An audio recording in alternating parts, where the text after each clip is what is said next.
अस्सलाम वालेकुम students, welcome to my YouTube channel. बच्चों, हमने चैप्टर नंबर 7 स्टार्ट किया हुआ है, एसिड बेसिस केमिस्ट्री वाला। तो इसमें आज हमने जो टॉपिक पढ़ना है वो है एसिड और बेसिस के बारे में मुख्तलिफ नज़रियात, यानी different concepts about acids and bases.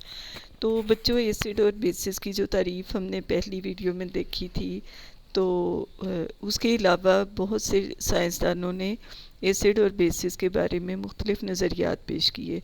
तो सबसे पहले जो हम नज़रिया पढ़ेंगे वो है आर्हीनस का नज़रिया। बच्चों, एसिड्स और बेसिस का सबसे पहला नज़रिया जो पेश किया था वो स्वांते आर्हीनस ने किया था। ये स्वीडन का एक केमिस्ट था जिसने तजवीज़ पेश की कि एसिड्स और बेसिस की तारीफ़ पानी में उनके रवैयों की बुनियाद पर की जाए, यानी इसका फोकस जो था वो पानी में था, पानी पर था। ठीक है, यानी सोल्यूशन फॉर्म में इसने एसिड और बेसिस की तारीफ़ की थी। अब ये कहता है कि एसिड जो है वो ऐसी शय है या ऐसे केमिकल्स हैं जो कि पानी में प्रोटॉन्स या हाइड्रोक्सोनियम आइंस देते हैं। जैसे बच्चों ये सामने आपके रिएक्शन मैंने लिखा हुआ है कि HCl जो है जब उसको पानी में डाला जाता है तो वो हाइड्रोजन प्लस क्लोराइड आइंस में चेंज हो जाता है। ये देखिए H प्लस और Cl माइनस। अब ये जो H है जब ये वाटर के साथ मिलता है तो ये हाइड्रोक्सोनियम आइन बना देता है, ये वाला। इसी तरह बच्चों आगे मैंने नाइट्रिक एसिड की एग्जांपल कोट की है, तो वो भी देखिए नाइट्रिक एसिड जो है वो हाइड्रोजन प्लस नाइट्रेट में आयोनाइज होता है और उसके बाद पानी के साथ मिलकर ये हाइड्रोक्सोनियम आइन बनाता है। उसके बाद फिर आगे देखें तो सल्फ्यूरिक एसिड है। सल्फ्यूरिक एसिड की रिएक्शन को आप ध्यान से देखिए तो पहली दफ़ा में हाइड्रोजन प्लस बाई सल्फेट बनाता है। ठीक है, तो ये वाला हाइड्रोजन है, यानी ये एक स्टेप में मुकम्मल तौर पर आयोनाइज नहीं होता, 2 स्टेप्स में आयोनाइज होता है सल्फ्यूरिक एसिड। तो ये दोनों स्टेप्स मैंने यहाँ पर मेंशन किए हुए हैं। जो दूसरा स्टेप है उसमें हाइड्रोजन सल्फेट या बाई सल्फेट जो है ये फिर दोबारा से फिर आयोनाइज होता है और हाइड्रोजन प्लस सल्फेट बनाता है, और वही हाइड्रोजन जो है वो हाइड्रोक्सोनियम आइन बनाता है वाटर के साथ मिलकर। इसका मतलब ये हुआ कि बच्चों इसने आर्हीनस से उन केमिकल्स को एसिड कहा था जो कि पानी में हाइड्रोजन आइंस देते हैं और फिर पानी के साथ मिलकर हाइड्रोक्सोनियम आइन बनाते हैं। अगर इसका हम प्रोसीजर देखें या इसके पीछे जो किस तरह से ये अपने इलेक्ट्रॉन्स देता है उसको अगर हम देखें तो ये देखिए हाइड्रोजन आइंस जो है ये किसी भी एसिड के आयोनाइजेशन के बाद हासिल होते हैं। उसके बाद ये वाटर मॉलिक्यूल अगर देखें तो उसमें ऑक्सीजन के पास 4 इलेक्ट्रॉन्स हैं, यानी 2 पेयर्स हैं। तो दोनों पेयर्स में से एक पेयर ये वाला देखिए यहाँ पर ये हाइड्रोजन को दे देता है और हाइड्रोजन को देकर ये फिर हाइड्रोक्सोनियम आइन बना देता है।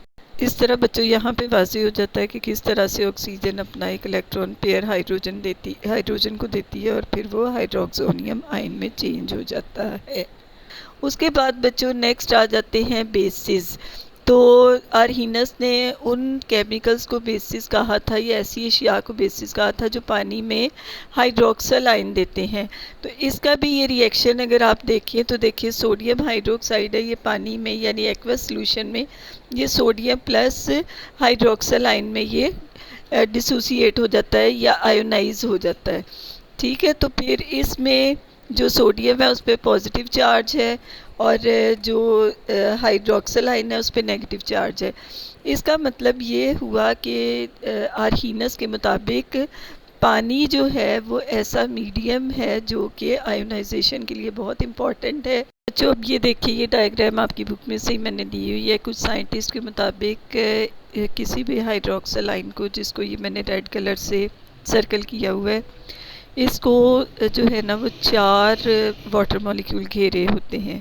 ठीक है, तो ये इस तरह से एक बेस जब आयोनाइज होता है तो उसके हाइड्रोक्सल आइन को 4 मॉलिक्यूल घेर लेते हैं। और ये दूसरी डायग्राम देखें तो इसमें आप देखिए कि हाइड्रोजन जिसको रेड कलर का सर्कल किया हुआ है उसको 4 वाटर मॉलिक्यूल घेरे हुए हैं। ठीक है, तो इस तरह से ये एक आर्हीनस एसिड बन जाता है। अब बच्चों इसी पेज पे लास्ट पे एक छोटा सा क्वेश्चन आपको दिया हुआ है जिसमें पूछा हुआ है कि पानी में क्लोराइड आयंस कैसे अपना वजूद बरकरार रखते हैं। तो बच्चों इसके पीछे भी यही केमिस्ट्री है जो अभी मैं आपको बता के हटी हूँ कि पानी के 4 मॉलिक्यूल्स जिस तरह से हाइड्रोजन को या हाइड्रोक्सिल आयन को घेरते हैं, इसी तरह से क्लोराइड आयंस को भी घेर लेते हैं और इस तरह से पानी में क्लोराइड आयंस जो हैं वो अपना वजूद बरकरार रखते हैं।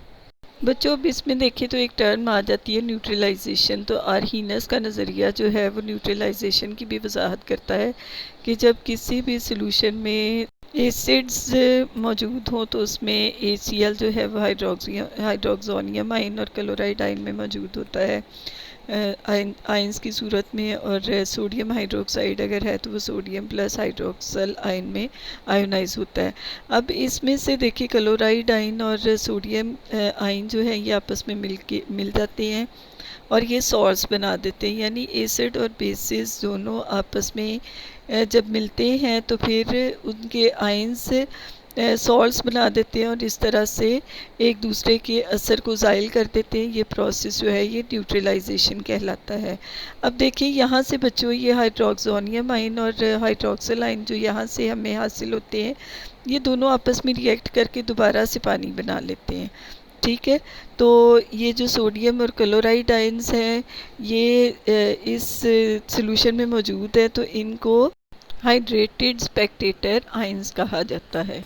उसके बाद बच्चों आगे आ जाते हैं ताकतवर एसिड्स या स्ट्रॉन्ग एसिड्स। ठीक है, ये हेडिंग मैंने यहाँ पे बना दी है। तो स्ट्रॉन्ग एसिड्स वो एसिड्स होते हैं बच्चों जो कि पानी में फुली आयोनाइज हो जाते हैं। मसलन अगर ये देखिए HCl की आपको एग्जांपल दी हुई है, वो पानी में अगर उसको डालें तो ये हाइड्रोक्सोनियम आयन प्लस क्लोराइड आयन में मुकम्मल तौर पर आयोनाइज हो जाता है, तो ये फिर स्ट्रॉन्ग एसिड होगा। इसी तरह सल्फ्यूरिक एसिड है, ये डाईप्रोटिक एसिड है, यानी डाईप्रोटिक एसिड का मतलब है कि 2 मरहलों में इसकी आयोनाइजेशन होती है। मैं आपको पहले भी अच्छी तरह एक्सप्लेन कर चुकी हूँ और यही यहाँ पर एग्जांपल दी हुई है। ठीक है, ये आपको नज़र आ रही है। उसके बाद आगे आ जाते हैं वीक एसिड्स। तो मिनरल एसिड्स के बरक्स जो ऑर्गेनिक एसिड्स होते हैं ये पानी में बहुत कम तकसीम होकर आयोनाइज होते हैं, इसलिए इनको वीक एसिड्स कहा जाता है। तो इसकी एग्जांपल जो है ये देखिए नीचे एसिटिक एसिड की है। तो एसिटिक एसिड जो है ये सिर्फ 0.132% ही आयोनाइज होता है। ठीक है, ये जो इसकी आपको फिगर बताई हुई है ना 0.132%, तो ये MCQs के लिहाज से भी इम्पॉर्टेंट है कि जो एसिटिक एसिड है वो कितने % आयोनाइज होता है। तो इसी तरह नीचे देखिए कि इसका मतलब ये जो 0.132% है, इसका मतलब ये है कि अगर 1000 एसिटिक एसिड मॉलिक्यूल्स हो तो उसमें से सिर्फ 1.32 मॉलिक्यूल्स ही आयोनाइज होते हैं और बाकी मॉलिक्यूल्स जो हैं वो अनआयोनाइज्ड रहते हैं। इसी तरह 1.50 मोलर इर्तिकाज रखने वाले फॉर्मिक एसिड की फ़ीसद आयोनाइजेशन सिर्फ 1.06% है, जिसका मतलब है कि 1000 मॉलिक्यूल्स में से सिर्फ 987 मॉलिक्यूल्स गैर आयोनाइज्ड रहते हैं। ठीक है, तो ये देखिए नीचे जो ये आपको दी हुई है इक्वेशन, ये फॉर्मिक एसिड की है। तो बच्चों इसमें से आपने फॉर्मिक एसिड का फार्मूला, ऊपर एसिटिक एसिड का फार्मूला, ये फार्मूलाज भी आपने MCQs के लिहाज से याद करने हैं। उसके बाद आगे आ जाते हैं स्ट्रॉन्ग बेसिस।